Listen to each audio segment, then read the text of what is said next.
Thank you. Okay.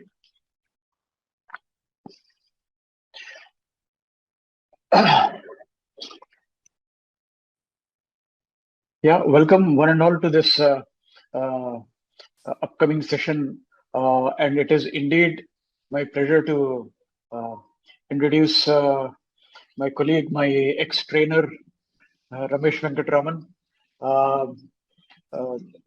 And I am tempted to ignore what is written on the slide and just introduce Ramesh as one of the best trainers that I've ever seen in my life.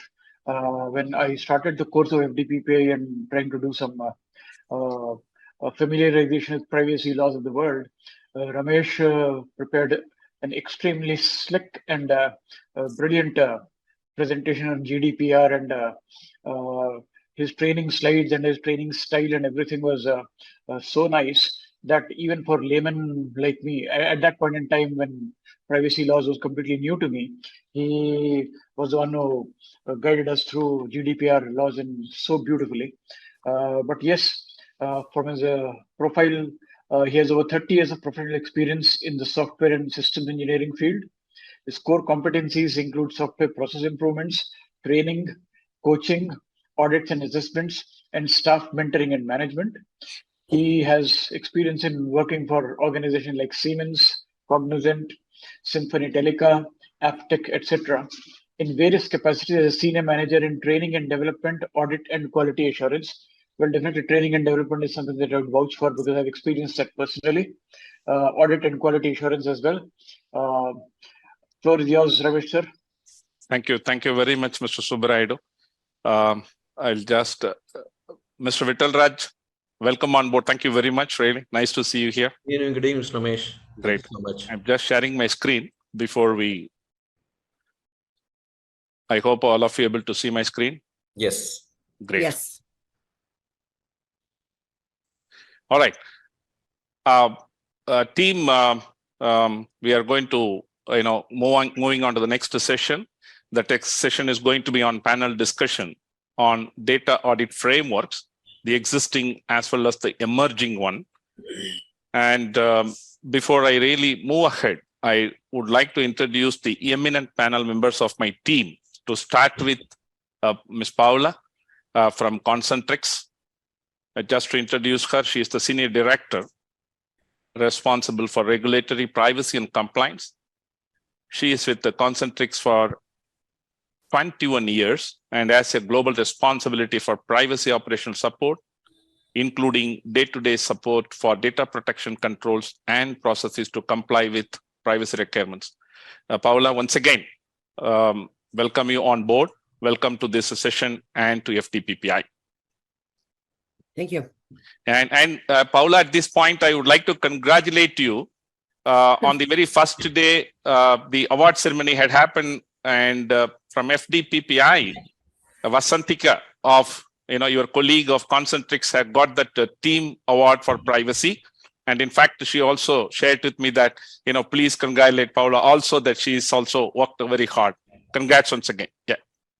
Well, thank you very much. Definitely a team effort, and we are very fortunate with the team that we have and the leader. So again, thank you on behalf of all of us. Great. Thank you very much.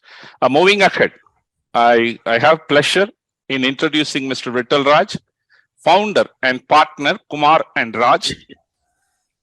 He is a risk assurance and consulting expert and a trainer with over 25 years of experience working in various domains, wide range of industry verticals on IT assurance, IT governance, cybersecurity, privacy, enterprise risk management, and risk-based internal audits.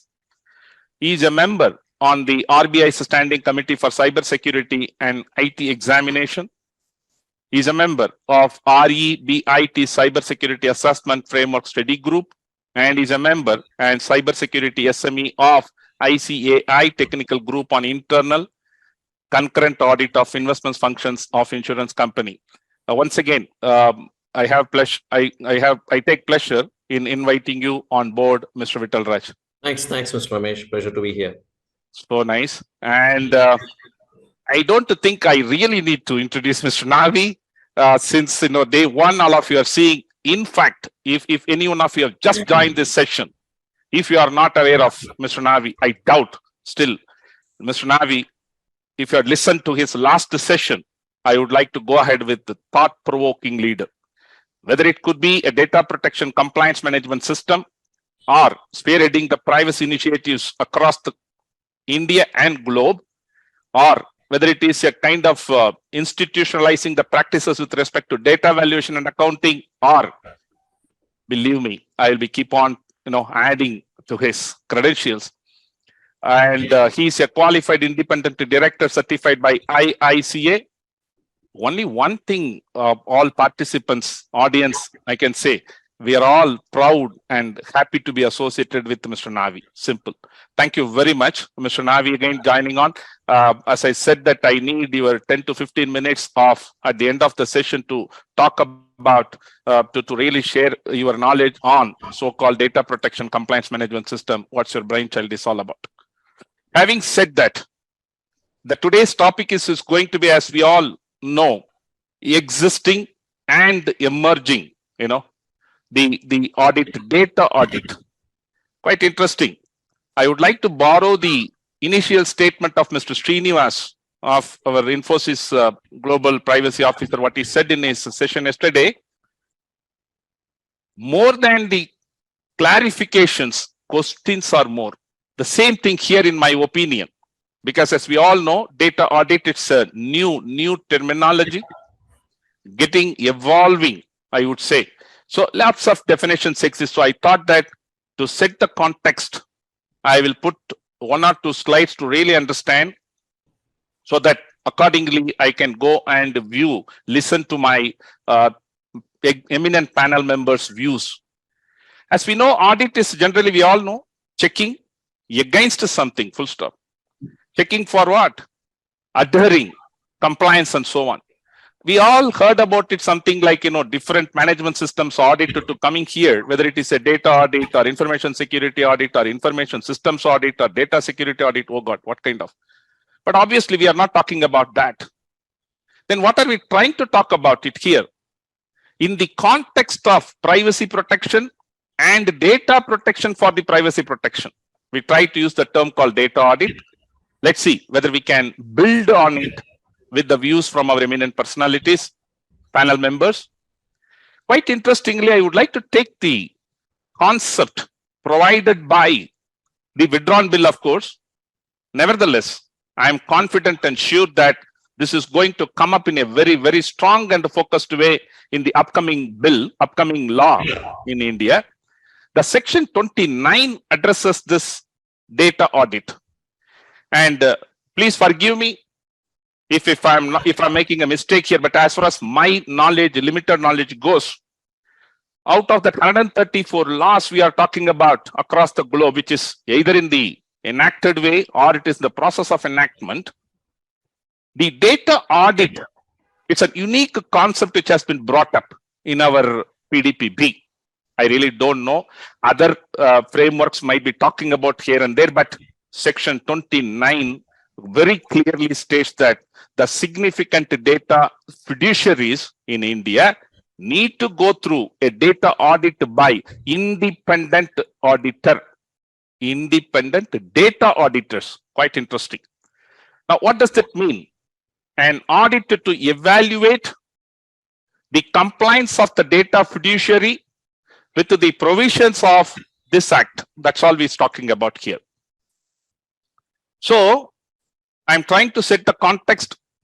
Be with me. I'm not trying to push my thoughts into my panel members. Of course, I cannot do, I told Mr. Navi on a lighter side, sir, you have given me the kind of panel members where they are all, kind of global stalwarts. I'm really happy that I'm sure that we'll be getting some kind of a takeaway from this session. I'm confident. And here, the data audit revolves around what is required under the data protection law. So probably, I'm trying to zero in on what could be. Yeah. Interestingly, the section 29 also talks about the responsibility of the data auditors. Maybe this could be the data trigger for us to really understand that what could be the data audit going to be from, when you are auditing or performing a data audit with respect to a particular law. Let us see that. It says clearly, section 29 of the withdrawn bill, the data auditor shall evaluate the compliance of the data fiduciary. Please read it as a significant data fiduciary. As you and me know that it comes, the criteria has been clearly mentioned that who are all supposed to be the data, significant data fiduciary, with the provisions of the act, including 1, section 7 of the act need to be looked into, clarity and effectiveness of the notices. We all know, right? At the time of collecting the data, you are supposed to give the privacy notice to a data principal, data subject, whomever you call, and it's supposed to clearly mention that why I'm collecting, the purpose, what I'm going to do, with whom I'm going to share, how am I going to process, how am I going to archive, blah, blah, blah, etc. The section 22 talks about effective measures adopted by, with respect to privacy by design policy.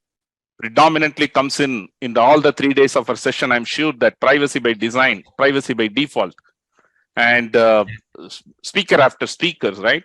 They were concentrating on that. It's no more a buzzword in my opinion. At least it has been, institutionalized in our minds to a certain extent. Do we have at an organization level in terms of managerial, organizational, businesses and technical systems, right, in place to anticipate, to identify, and to avoid harm to the data principal? Oh, beautiful. This is exactly what we are trying to do. And we need to have it in section 29 in the withdrawn bill. Again, it's a unique thing in my opinion that, okay, I know that to a certain extent the GDPR covers that in a different way. Here it is very prominently said that the policy on the privacy by design need to be submitted to the regulator, Data Protection Authority of India. All right. So we are looking at that part. Auditor need to look at it, probably data audit need to look at it. Section 23 of this bill talks about transparency in relation to processing of the activities, the categories of the personal data, what you are dealing with, the purpose for which the data is getting collected, any exceptional circumstances in which you are going to process the data more than the purpose specified or the consent being obtained. So are we going to look at this, the data auditor? Moving further, section 24 talks about, do we have that security safeguards in place adapted by the data controller, right? Here we are talking about the significant or data fiduciaries in general. Do we have security safeguards? What are we talking about here? Like de-identification techniques in place, encryption, is it happening as appropriate based on obviously the risk, right? Measures to protect the confidentiality, integrity, availability, non-reputation, authentication, whatnot. Moving further, section 25 talks about, do we have a kind of that, whether that organization has got a kind of data breach and response mechanism, right? So probably extension to that incident management system, what we are familiar with. And section 28 talks about timely implementation of the processes and effective adherence to the obligations, right? Record maintenance process, record maintenance activities, evidences, etc. in place. And it leaves with that 7th bullet, any other matter as may be specified by the regulations. So I really thought that the section 29 of that erstwhile withdrawn bill could be the case study for us to really understand, maybe right, maybe evolving, as I said, maybe continually it needs to be improved upon as we go along. New guidelines might be coming in place on how to really perform the data audit, but this could be the beginning is what I thought. So the concept of data audit revolves around what is required under the data protection law, and the responsibilities of the data auditor extends to the checking the compliance of the every section of the applicable law. Probably I'm trying to take it forward that this could be the beginning where we can probably implement this as part of any other applicable laws also. With this introduction, the context, I thought that I will set the context. Now I will go to my eminent panel members. Yeah.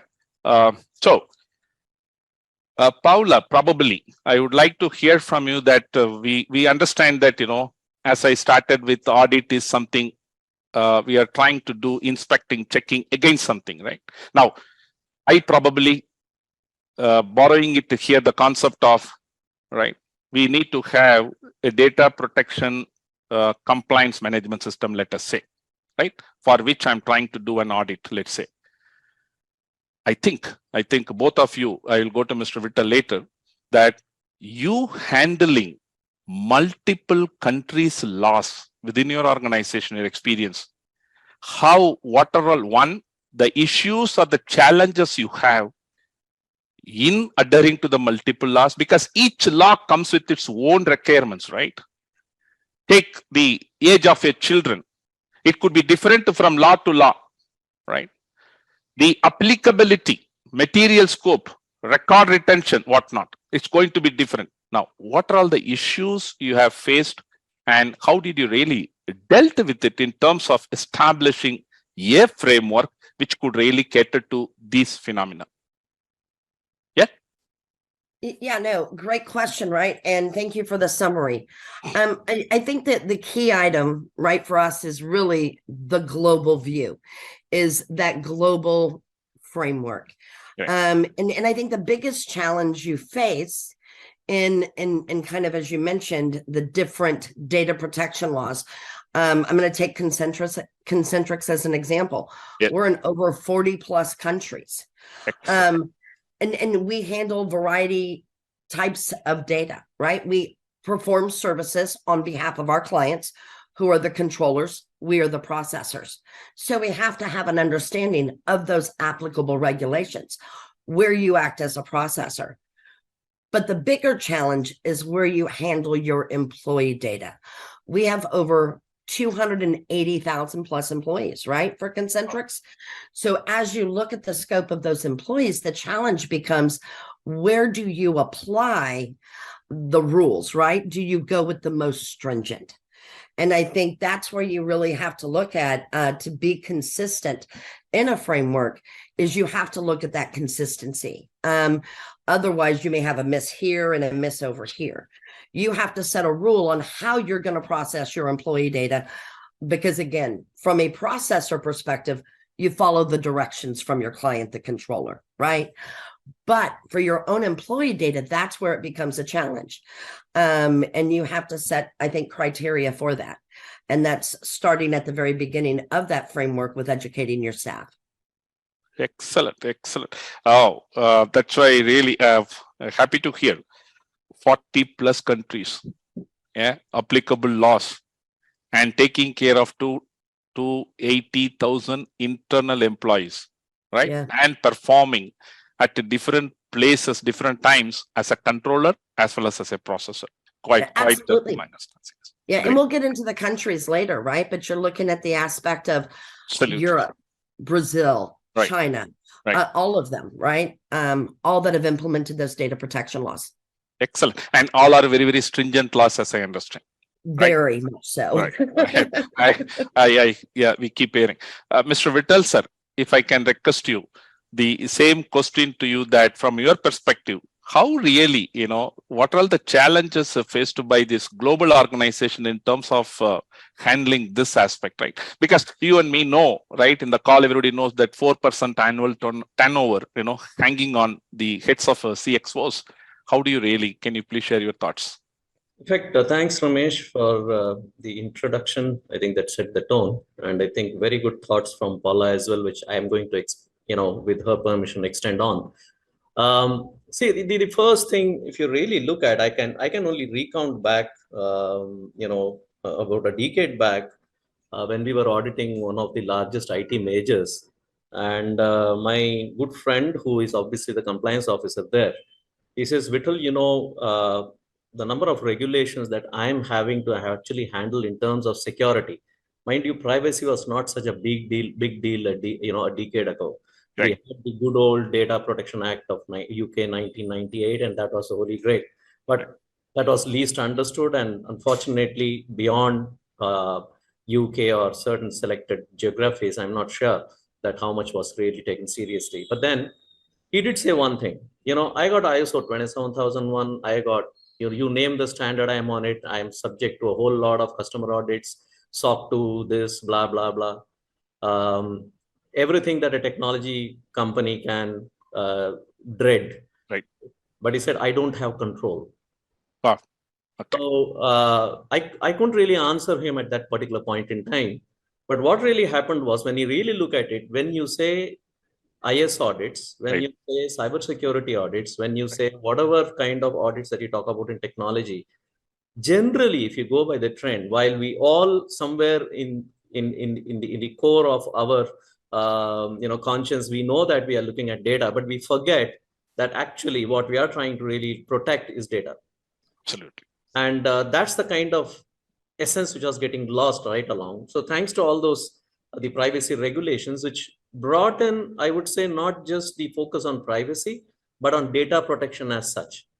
Now, if you really look at the challenges that an organization goes through getting data audits done, the first and the foremost, is that I'm not sure if we have a clear definition by any regulator on what is a data audit. There is a definition of data auditor. Right. Doesn't talk about data audits. The ICO's office in the UK, it does have a guidance Right. on how to go about data audits. What is the purpose of data audits. That's great, right?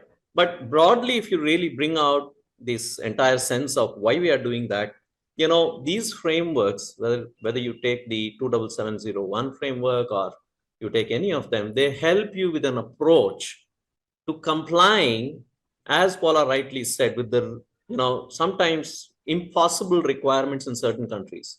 Especially when it comes to exchange of data, it's I can understand her role. I don't envy her role, I can tell you, because it's very difficult job. It's always sitting on the needles.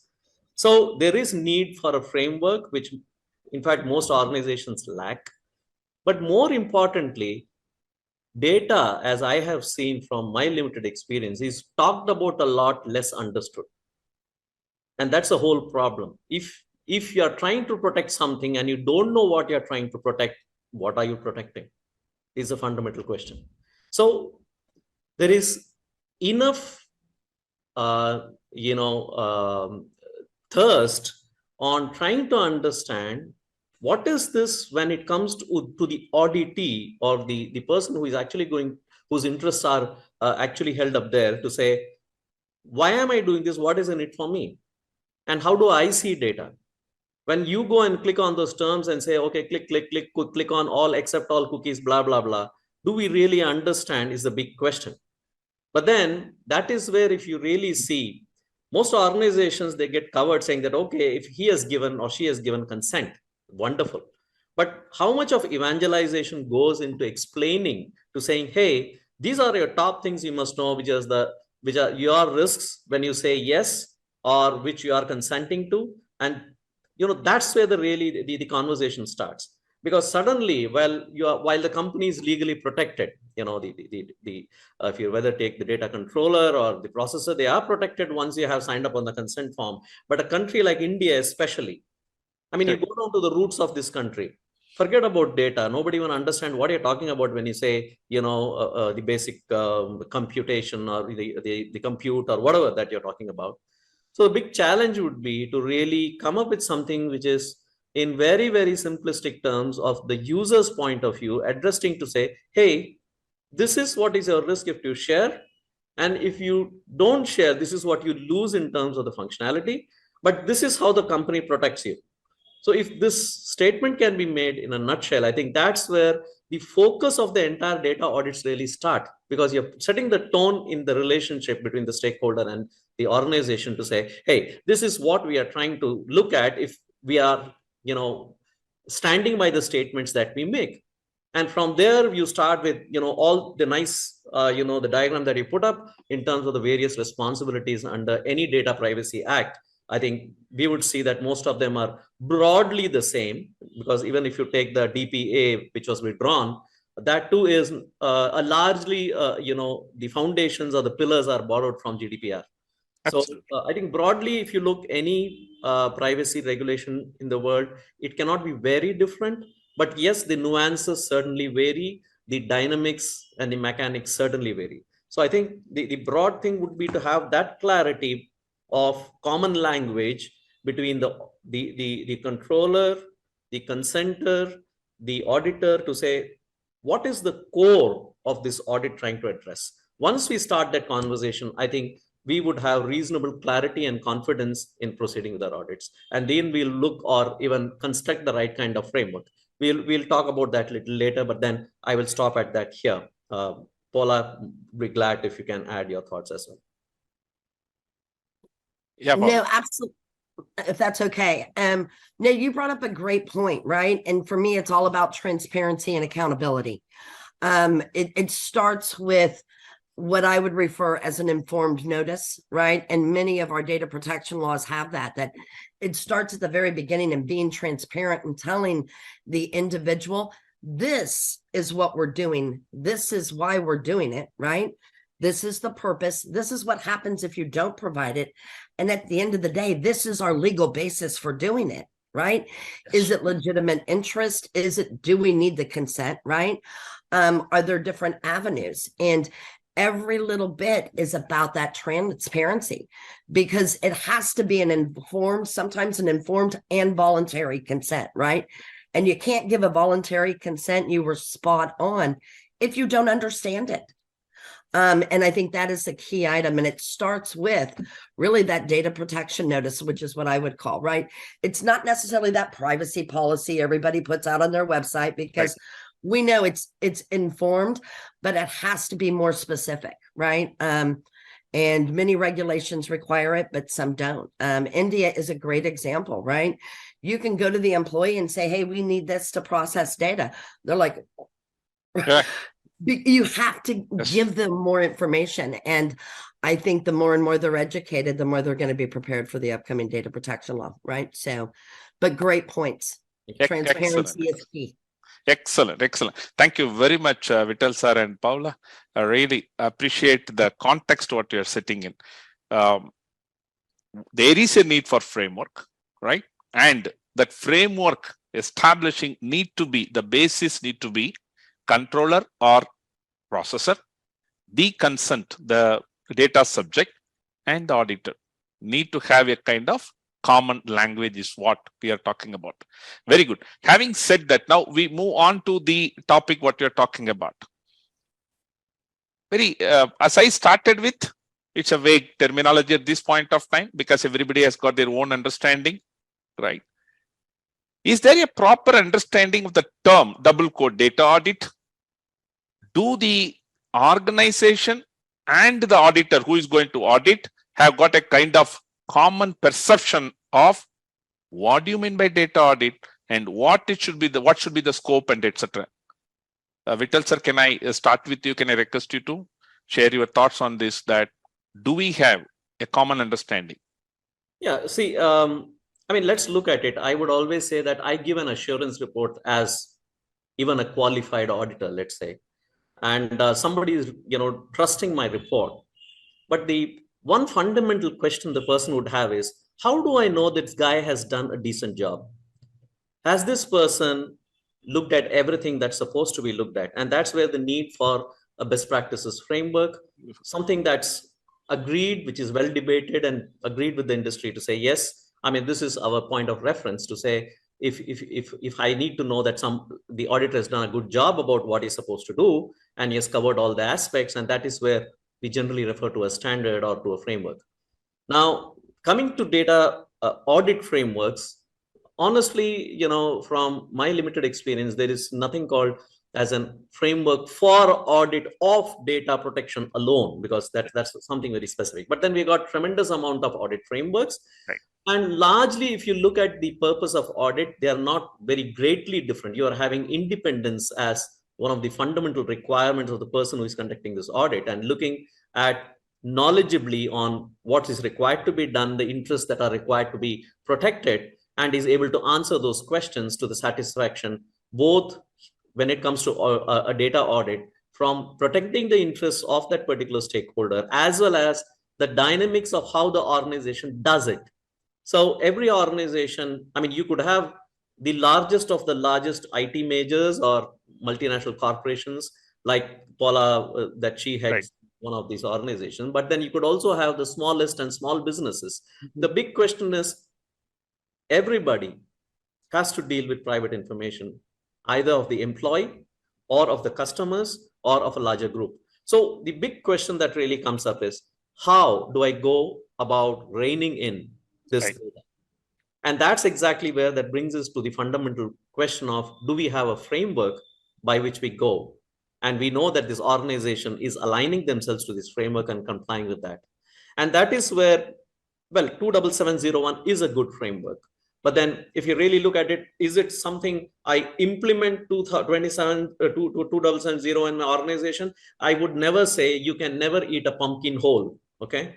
I mean, you got to cut it and eat to the pieces that you want it, garnish it with the way that you want it. Excellent. Every organization needs to come up with its own framework, guided by these best practices, and say, okay, this is what works for me for my size, my kind of technology, my kind of data that I handle, and the regulations I'm subject to. And once we, and that's a process, it's a journey. It's not something, oh, tomorrow morning I have this, fantastic idea of this is our framework. That can never happen. Right. There are a lot of good practices you can borrow from. Okay, what do I need to do with governance of data? Let's say you got COBIT, which can come to your rescue on that. But then it doesn't mean that you take the entire standard and start implementing. You're really asking for trouble. So you need to construct your own framework, but then guided by these, very, very good pieces of best practices that we have available. But primarily, I think we have to understand that why the core is to look at ensuring compliance, but compliance cannot be the destination. It has to be looking at protection of the stakeholders' interests. Right. It has to be making sure the value and the risk perspective are well managed.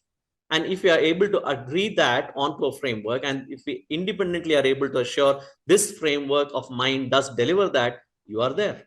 So I think that's what my sense would be with the organization that work on. Thank you. Beautiful, beautiful. I understand that, typically we need to have a kind of reference document, probably in our earlier avatars, what we had 27001 probably, right? When we are doing an audit, looking at an actual A control so that it has been implemented nicely, or what you said just now, the 27701. And we also have lots of best practices already available on how to do an audit or whatever, right? Starting with ISO 19011, whatnot, right? Paula, if I come to you, the same question that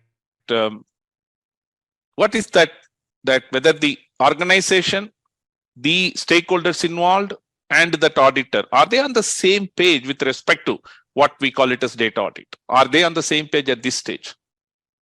So I think, again, Vital did a great job, right, in summarizing many of the things. But I think for me, it comes down to the scope of the assessment. When I have a responsibility to my stakeholders, right, to not only my other cohorts within the business, right, delivery, operations, those types of things, but we have to have a clear understanding on what the scope of the assessment is. Not every, again, I'm not necessarily familiar with the terminology data audit, right? It's very specific to the draft law. We think of a privacy audit or a information security audit, or even, following the trail of data for regulations.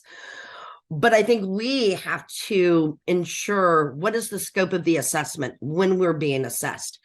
Are you looking at, hey, do you want to look at the regulation from A to Z? Do you have records of processing? Do you have consent? Show me the notice, right? And you follow that trail. Or right now, show me what you're doing with the data, right? As we think of emerging technologies and digital solutions, many companies are starting to think about big data, right? Analytics, analysis. So it's also kind of a bit of a mixture of both. If you're keeping this data and you've got, all of this data, and you're putting it here and you're putting it here, what else are you using for it other than the initial purpose? And so it's really about, for your stakeholders, understanding the scope of the assessment and who's doing it, right? We perform many audits throughout the year, not only internally, but externally for certifications. So it's one of those, you have to have a clear understanding in order to provide the transparency, not only to the auditor, but to your teams. Excellent, excellent. Having understood that, yes, we need to have a reference point against which we are trying to do an audit, right? We have some kind of best practice for performing an audit, etc.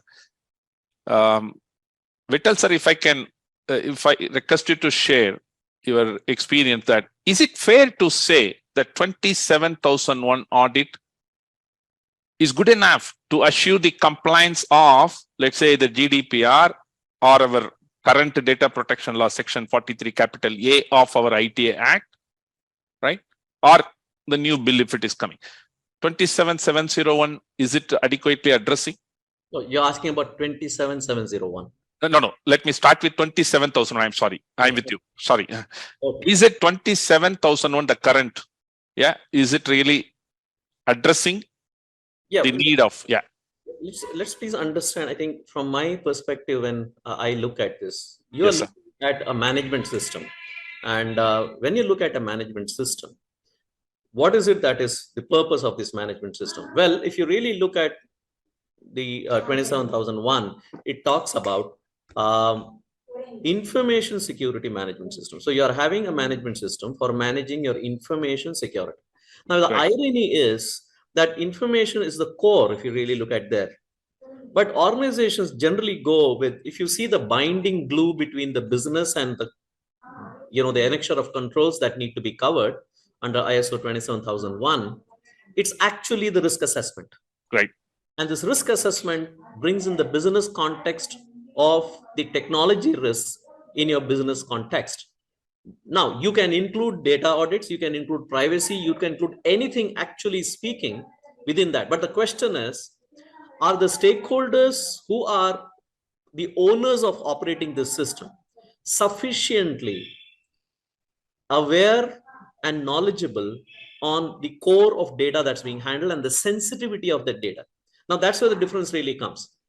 Now, let us look at organizations and ask the first question. Do I know my data well? And the answer would often be very, very kind of different if you really look at various organizations. Because first of all, who is the data owners? Now, the data owners are not the guys who are sitting in the IT department. Let's be clear about it. Whereas if you really look at the ISO 27000 exercise, it's largely treated as, oh, that's an IT project, it's not my job.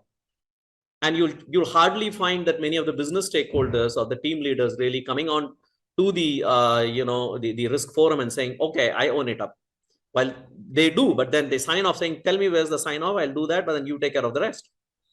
So while that's changing, an organization which has intrinsically used ISO 27001, I think they can still do that, because with the suggested amendments for privacy in the latest framework, which is the 2022 version, yeah. I think it does enable you to handle that. But only thing is, it does not address those compliance specific requirements which have penal consequences, such as what should be the notice, right?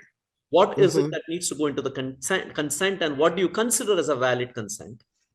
How do you go about managing to say a data discovery with regard to, especially today's organization, by the time you come back from your sleep, the data completely has changed complexion. Right. So which means that you need to still understand that data, classify it again and say, okay, what controls will apply to this? So that requires a little more kind of focused attention.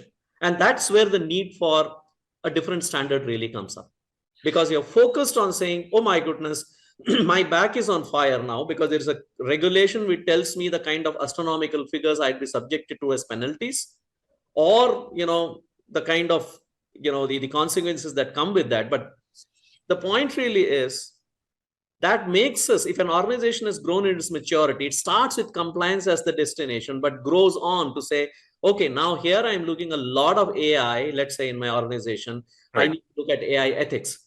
While no law will tell you that, but then you still start looking at it on your own. So that's where I think when you start selecting that framework, okay, let's take a situation where then you have an SMB. Right. Would you say, okay, you must implement both these standards, so 27701 and 27001 anyway, because it is required under the Information Technology Act, and other is maybe required on the Data Protection Act. I mean, you are going to kill this organization with compliance costs.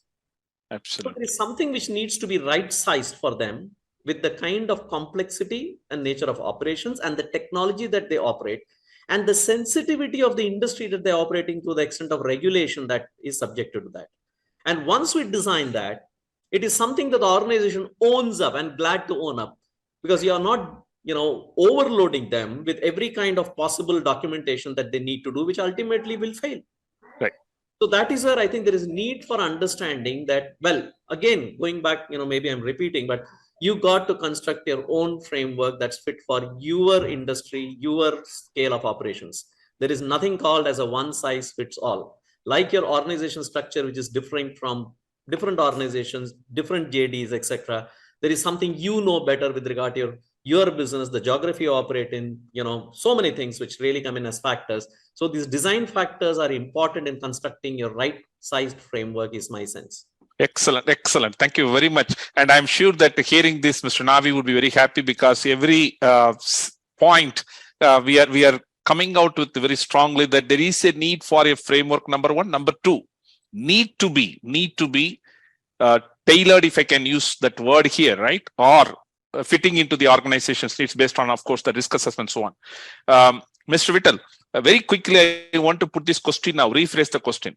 Along with ISO 27001, what you talked about just now, with the latest version, let's say 2022, and if I'm going to implement a 27701 of our 2019 standard, will it suffice in terms of Section 43 capital A or our upcoming new data protection law in India, or GDPR even for that matter? Will it be? Well, you go back to Section 29 of the withdrawal, right, and it talks about significant data fiduciary. Right. Now, if you're looking at a significant data fiduciary, which obviously has a turnover scale attached to it, right, volume, well, then what you say could make sense, because I'm looking at a large organization with multiple leaders who are managing this organization, various facets, of this organization. Everybody needs to be on the same page. So, and there is obviously tremendous amount of technology at varying levels of sensitivity, which right, can be accessed. So obviously it makes sense for an organization to look at these frameworks and say, okay, I mean, this is what fits us, and, put in that detailing and see that people own it up. I mean, I always say that unless and until your business leadership and the business functional, members, they own up the standard. right. We are not talking about, it is between the consultant and the auditor that this just, everything gets closed. I mean, that's Sure. not to really go. That's not a good thing to happen. So I think very important that we drive importance of ownership right at the buy-in level, and we factor their pains, because it's not easy to maintain a processing activity record so easily. You got to automate stuff. You got to bring in tremendous amount of automation when you're dealing with 27701. Right.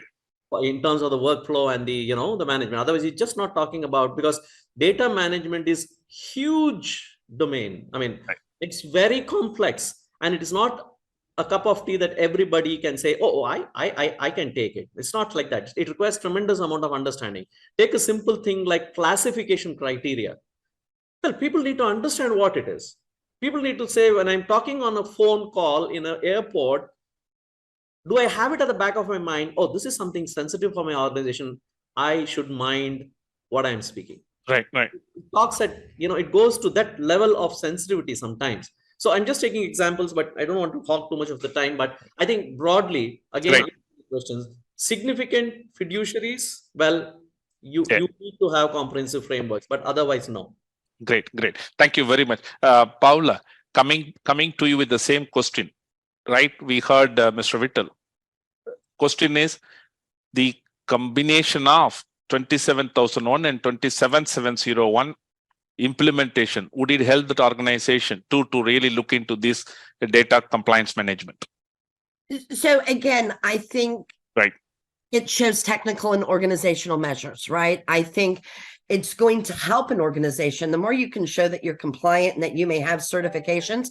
But for me, it is, when I think about from a global perspective, I don't think it's just, oh, you're certified and you can, and it qualifies for the applicable articles under GDPR or the Data Protection Act, right? It's one of those things where it's a technical and organizational measure. Right. You can show you have the control in place, but I don't think it fixes everything. It doesn't follow the data from A to Z. And the only way you're going to be able to do that is you come back to this data audit, right? Is you have to be able to show step by step where that data flows, who touches it. and how many purposes are you using it for? Right. And do you have consent for each purpose? And does each one have its own legal basis? So I think those help. I think it's a great job. It helps educate your teams, but it's not a to Z fix for everything you do with data. Oh, excellent, excellent. Paula, I have a, I wanted to really hear from you. I'm sure that you are handling HIPAA also, right? I don't handle HIPAA. I provide guidance. I've certainly done the high trust assessment in the past. And Excellent, yes. excellent. Now, how does it work? Can you please a little bit talk about that? What kind of processes we really try to implement when we do, let's say, data protection impact assessment or privacy impact assessment, or probably keep HIPAA as one kind of thought, and then you can help us that how are we doing? Is it common across for all the applicable laws, or how do we do? Yeah. So let's take HIPAA out of the equation and just focus on special categories of data, right? Sure, absolutely. That's going to cover your health data, your biometric. It's going to cover across the board, and generally is going to be defined under many global regulations, right? So when you look at doing a data privacy impact, you have to determine, again, you hate to start with it, but what's your purpose for the use of it? And do you have a legal purpose? And generally most times special categories of data are going to require either two legal bases, right? Not just the consent of the employee, but you have to have a little something else in the background, right? Because do you have a legitimate interest, which you can't solely rely on, right? And so you have to make sure that is there. And whatever you're doing, you have to make sure it's fair and proportionate to the individual, right? Because when you're going for consent as an employer, or even if you're a consumer, you almost have, as the controller, you have a little bit of an unfair advantage, right? So as you look at managing the special categories of data from a data audit perspective, it's the most sensitive, and you have to ensure that the most protections are there, right? But as we look at doing those privacy impact assessments, it starts from the very beginning. You identify that category, that type of data, and you set the standard, right? And say, hey, if we're going to process this, we need to identify all programs that handle this data. Handle, which country is processing this, where is it stored? So absolutely, it's from the beginning that you're capturing it from that consumer. Excellent, excellent. Thank you very much. Because of the time, Mr. Vittal, I would like to hear from you, from the Indian context, what you suggest and recommend. That probably I'm looking at HIPAA as one kind of reference point here, right? What kind of sectoral guidelines we need to really develop for our MSC sector in India, probably? What's your thoughts?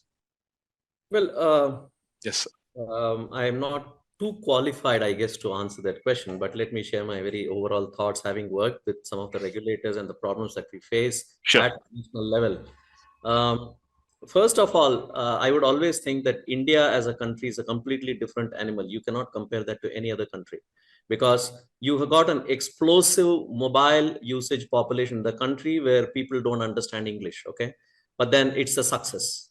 So if you look at the kind of digital payment volumes, they are mind-boggling. We have registered a 400% increase year on year during the pandemic. Right, that's something which is driving this country at a grassroots level, where you have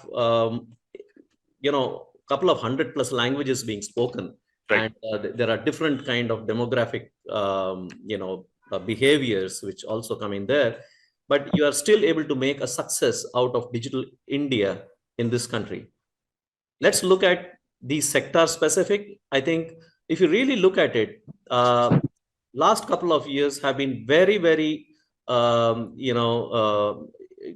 happening kind of things with, if you take the defense sectors, if you take, whether it is, you take your IT sector, or if you take your security trading or anything, there is lots and lots of automation that's happening. If you really look at the number of unicorns that India is producing, it's something that is out of the world, which means if you really look at down to that particular grassroots level, wherein the entire model of business model operation is changing with the kinds of Zoho. And if you really see that the way that they have been able to prove that you don't need the same kind of elite to really staff your members, we can make elite out of our own people. So that's a very strong statement. So which means that there is something in this country that the native intelligence, they do understand, whether you call it privacy or whatever, they know that, okay, if somebody gets hold of this, that's what they can do with this. Right. But somebody needs to just bridge that particular gap. So if you really look at it, industry wise, if you really look at, what needs to happen as such, I think as the erstwhile bill also has provided, it provides for government's power to Right. make regulations and give list of Sectoral guidance, yes. by sector. So Yes. I think that is going to happen, because if you take something like, a payments industry, I mean, today we rely on PCI DSS alone, but then going forward, AI, which has taken over the fintech industry now by storm, the biggest challenge is how do we bring in the AI ethics? Because in a country like ours, the entrepreneur is always looking to encash and exploit whatever he can find, which is good in one way. But the big challenge is, the larger problem is that they may not be as sensitive to people's privacy, etc., etc. Because, okay, I don't care, for example, if somebody knows I had a fight at home with my wife. I mean, that's okay with the Indian environment, but Right. that would be a very serious issue in another society, for example. If it's a birthday, I will go against you if you don't wish me on my Facebook. If you go do the same thing in another country, I will sue you. Right. Okay, so these are different kinds of connotations, and in a country of countries like India, that's what I would call it, because you got different kind of languages, different behavior, and then looking at a unified force in terms of the sectoral level, it is going to be both enriching, rewarding, yet extremely challenging, because it is going to be a journey which are going to start with, for example, payments, insurance industry, they have been growing by leaps and bounds. But imagine the kind of data that's getting collected. Yes. I mean, I can link up saying that, oh, if I have a sweet tooth, I would do better in my business. I mean, that's the kind of wild, correlations that are getting done. And sometimes you find that there seems to be a trending on that. So I think AI and the emerging tech, which is completely changing the complexion of how conscious data management was done. And it is actually becoming more and more of less transparent, if I can say, needs a lot of rules of games to be defined. And I think that is going to be a huge challenge even going forward, because we are seeing use of emerging tech, the number of startups that are coming up, and it is explosive. That's what I can say. But all that, the biggest concern as a security professional is somebody considering privacy by design? Is somebody considering security by design, or they simply rushing to deliver? Go to market seems to be on top rather than go to market securely. So I think that paradigm needs to change. And that is where I think sectoral guidelines Beautiful. need to take into consideration the sensitivity of the kind of data and private lives that would get affected because of that, and appropriately given certain directions of how intense the processes need to be. I mean, maybe I'm wrong, but that's my broad thinking. No, excellent, Vittal, sir, Vittal. I just wanted to share that yesterday's in one of the session, I think Mr. Ganapati Subramaniam, okay, from UK, when he was moderating the session, I really liked it. When he started the session, he said, basically he's an Indian, but settled in UK for a long time. And he said that I understand both the cultures. He said, in India, are we talking about privacy? That's the question he raised to start with. Because in joy, we share with the crowd. In a kind of sad situation, we share with the crowd. So this is our DNA. What are we talking about privacy here? From there, he took it. So I could hear at least 2-3 times when you said that country like India with the different cultures, country within country. Wow, really. So a long way to go. But definitely, as PDP, the withdrawn bill also provides some kind of link to sectoral guidelines need to be established. And even at the FDPPI, we were talking about very sincerely whether we can associate with the kind of enterprises, big organizations, whether it is healthcare or automobile and so on. Great. Both of you, I would request you please give me 10 minutes time because I wanted to bring in Mr. Navi to really share his views on the current whatever we are discussing about, because that's how I feel that the convergence is going to take place. Because for many of the points what you have discussed, I think Mr. Navi, as usual, has got a kind of magic wand, kind of solution. Mr. Navi, I'm sure that's why I said that on a lighter side, you would be very happy to hear that, yes, there is a need for a common framework which could handle the kind of current situation which a big organization, especially if I can say global organizations where they are handling multiple customers from different countries, which they need to adhere to multiple laws. Having said that, what is your kind of, if I can start with, you visualized the data protection compliance management system. By the by, audience, the team, I have, I'm really excited and happy to share with you that I had a kind of opportunity to work with Mr. Navi closely on this DPCMS, data protection compliance management system, as a framework. And hence, I really wanted to take this opportunity to interview him let's see, Mr. Navi, really now when we are hearing from the stalwarts like, our panel members, how did you really visualize what is this DPCMS is all about? And do you really feel that this is going to kind of address the issues what we are talking about? Please, sir.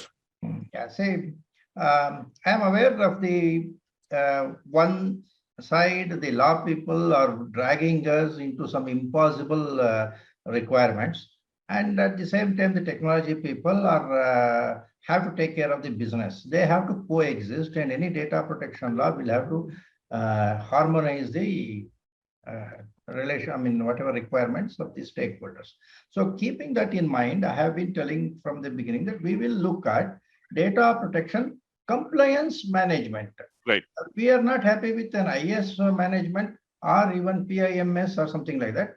We will look at compliance. Now, who will determine the compliance? Government has to determine what is required for compliance. We have to give responsibility to the government. You state in your law what is to be done. Don't be very vague and expect me to have a Supreme Court lawyer sitting in my company to interpret certain things. So that is why we adopted the name Data Protection Compliance Management System for whatever needs to be done.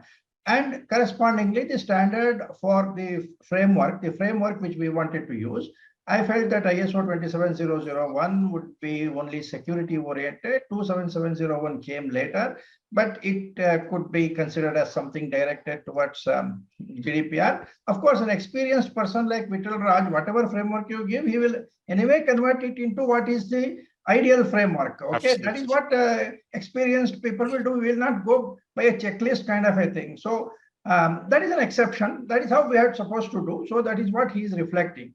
So what I felt was that for the people in India, particularly SMEs, we need to give them a framework which is perhaps a little more simple, but it should be able to cover all the compliance requirement.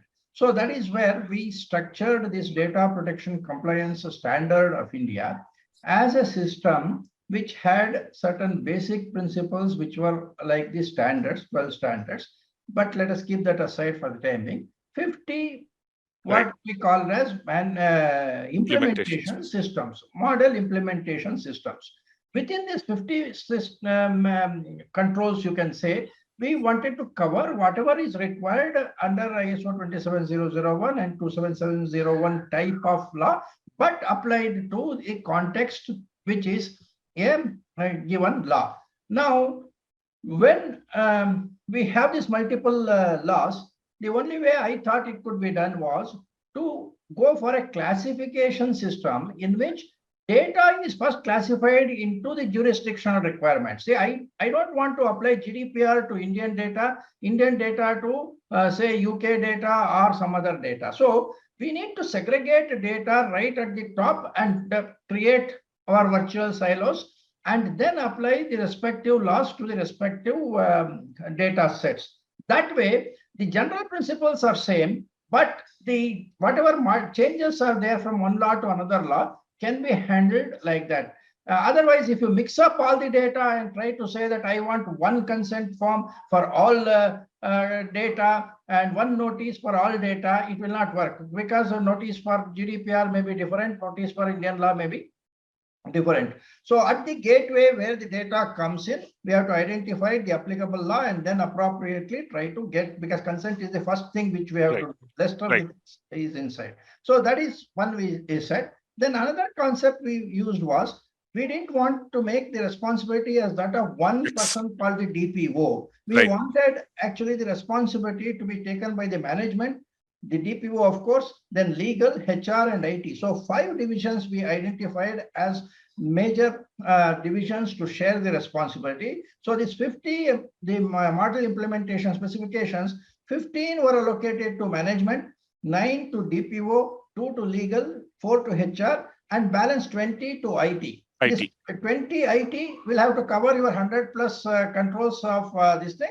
But of course, it can be done by generally describing it and then putting sub paragraphs kind of a thing, instead of confusing people with 200 controls. So otherwise, if we keep on writing each line as a separate control, we will have 200 controls and it will become too difficult. Cumbersome. Yes. Just 1 or 2 things I want to mention is the, if you want to say what is different here, one of the things which we have used is that the management has to have the particular,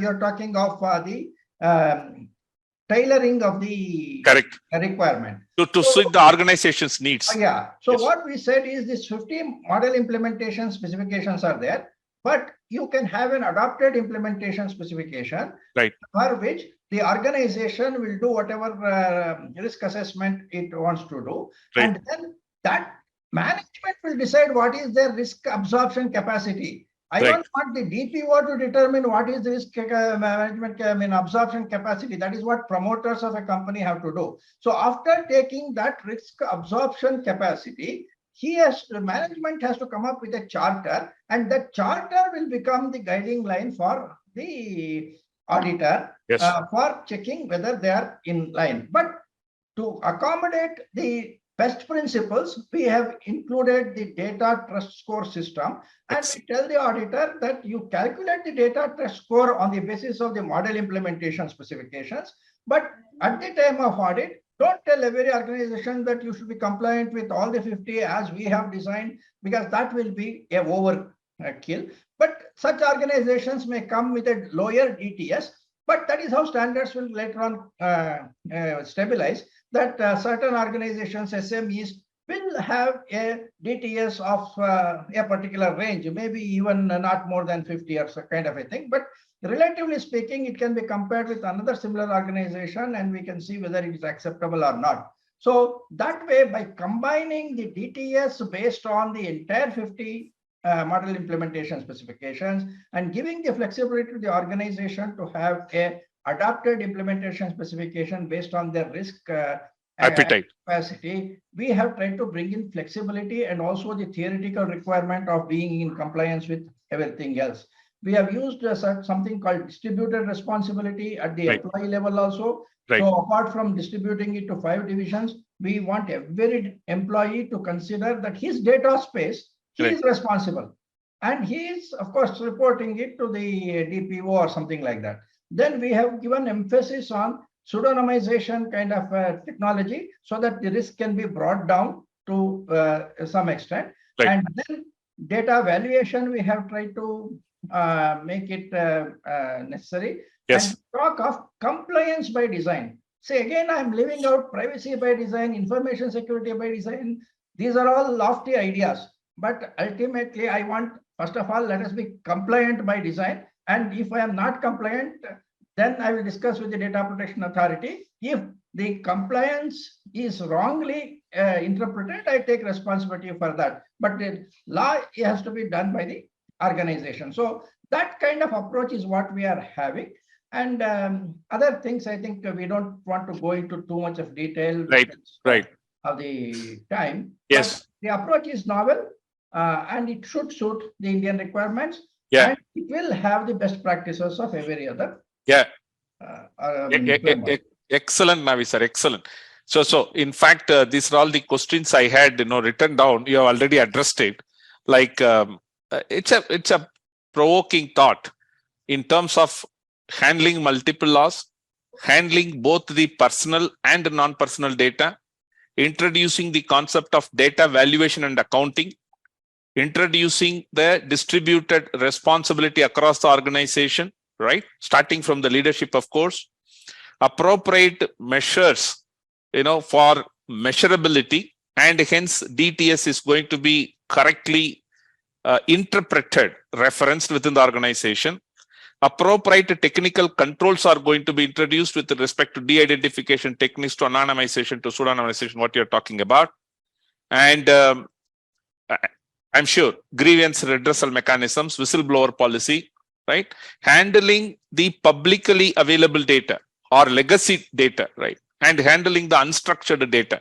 That's why I'm extremely happy. Mr. Vittal, I'm sure that whatever we talked about, that there is a need for a common framework which really handles it. DPCMS probably could be the candidate, and wherein, with the new kind of law comes in place, obviously we will be able to upgrade and update it back. Thank you very much, Mr. Navi, sir, to introduce that DPCMS at this point of time.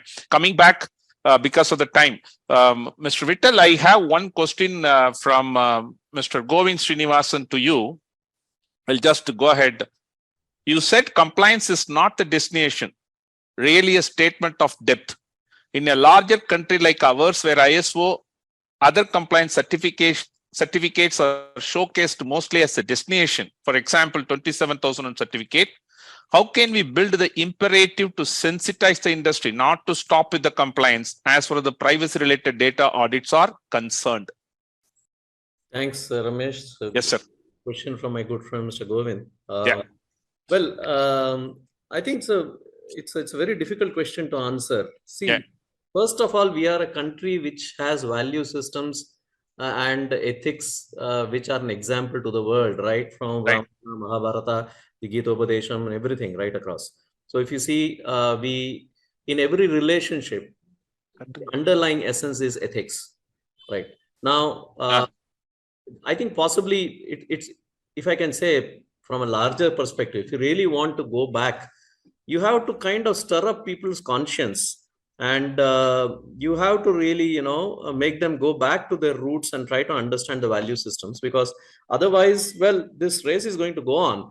And let me tell you, largely, if you look at the way that business was done in ancient India, as if you really look at, I mean, India was known for some of its best quality of products, fair dealings, right? And with everything, there was always a protection of the stakeholder interest. I'm talking about a couple of thousand years back from whatever we read from our various scriptures and all that. So I think if, unfortunately, with time and whatever the civilizational progress that we have made, I think we have lost all that to some great extent. So the important thing would be that it is not easy to overnight move away from standards compliance or certification requirements, because at least that today serves some purpose. But then there are yet large number of organizations who look at it more as a sales requirement. But there are also a lot of new organizations which are emerging to do the right things. So I think the transformation is happening, but slow. But I think possibly as we go forward, and I think we need to evangelize the traditional ethics more back again to bring in that sense of owning up the ethics. And that would drive taking care of the stakeholder interest as more of a self-improvement measure rather than the compliance telling me what to do. So not the right answer, not the best answer, but I think for that kind of question, there's always, Googled on me. As you and we know, Mr. Govind sir's questions, great. Thank you very much. And because of the time, I would like to go ahead with the last question to both of you. One by one, I will go. Just wanted to listen from you, Paula. What would be the measure to evaluate and understand the effectiveness of so-called data audits? Because I'm looking at, again, I know that we are going back because that 4% annual turnover. So how will we really I think Mr. Vittal in his initial remarks, he talked about it. That is it just a checklist certification audit or however. From your perspective, right? Because you are also implementing, adhering, and as we know that many of the laws are legal, right? It's not something options. It's mandatory for you and me. Now, what is that KPIs? What is that metrics we will be able to really have to understand the effectiveness of the implementation and the outcome of the audit? You are on mute, Paula. Sorry, first time I did it in the call. Wow. So it's a tough question, right? Because without knowing really the audit itself, what do we expect out of the outcome, right? But I think for me, it comes down to determine what is that KPI and what does that success look like. Right. It's kind of basic for me. It's the lack of complaints and the partnership with the and the buy-in from your consumer or your employees, right? It's and knowing that you can actually go in and identify where your data's at, and that you feel comfortable knowing that I do have a legal basis for doing that. It's maybe a little bit of a simplistic answer, because I think without knowing what that actual audit looks like, what can I tell you I need the KPIs to be? Yes. To me, it's all coming down to, again, Mr. Vittal made a great point, is compliance, right? Is if I got the data compliantly, if I continue to process it compliantly, if everything we are doing are meeting the regulations of the law, yeah, right? And even sometime in regions that don't have a data protection law, are we still meeting the requirements? Because we've implemented stronger safeguards, right? So I think for me, it's about compliance and the buy-in from your consumers and your employees. excellent. Right? If I'm not getting a complaint that says, "Hey, I saw that somebody had my data," right? Then you're like, ugh. So it's about those things. Right. Mr. Vittal, sir, what kind of measures probably, to really understand the effectiveness of these kind of data audits? I think Paula has, I think covered that very well. And I think, yes. It is for the organization to raise the bar, as she has also rightly said. Yeah. You don't say, okay, if region A does not demand as much of compliance as region B in Right. terms of I'll tone down my requirement. No, that's not the way to go. So you are actually keeping yourself to saying, even if region A is not requiring that kind of compliance, I am going to look at best practices and push that across. So I think that's the right approach to take, because you are owning up the regulators' terms of reference when I say that, because you're saying, I don't wait for the regulator to tell me, oh, don't go and rob him. Well, I know that I should not rob this person. I know that this person's interests need to be taken care of. And that's where I stand as a good governed organization. So I think that's where the board thinking, the leadership thinking really comes from. Yeah. And it is good to see that many organizations reflect that kind of thinking today, because they know that long-term success is not measured by compliance, Right. but by how much you care for your stakeholders. So I think that is understood. Sure. Your audits will automatically push you, challenge your position, and take you forward. So I think that's what audit should do. The audit should not be satisfied. Oh, you passed your 100 out of 100 on the compliance test, but to say, hey, these are 4 areas where you can look at improving, even though you're already compliant. Right. So which means that you are trying to look at everything that's part of the change process, right, and trying to strengthen that if you're not already considered in your framework. So I think that's the way to go. I think I agree with Paul on that. Excellent. Thank you very much. And I think exactly we are on dot. Personally, I would like to really thank both of you for the kind of active participation and sharing your excellent insights on this. And I'm sure that it would have been useful to all our audiences and participants also. Thanks once again. And Mr. Navi, any final remark from you on this session? No, thank you. Great, sir. Thank you very much. Thanks. Have a nice evening, both of you. Thanks, Paula. Thanks, Mr. Vittal. Thank you. Thank you. Bye. Thanks, everyone. Thanks, Bye. Navi. All Thanks, everyone. Yeah. So I think, team, I think we are on time and we can move ahead to the next session.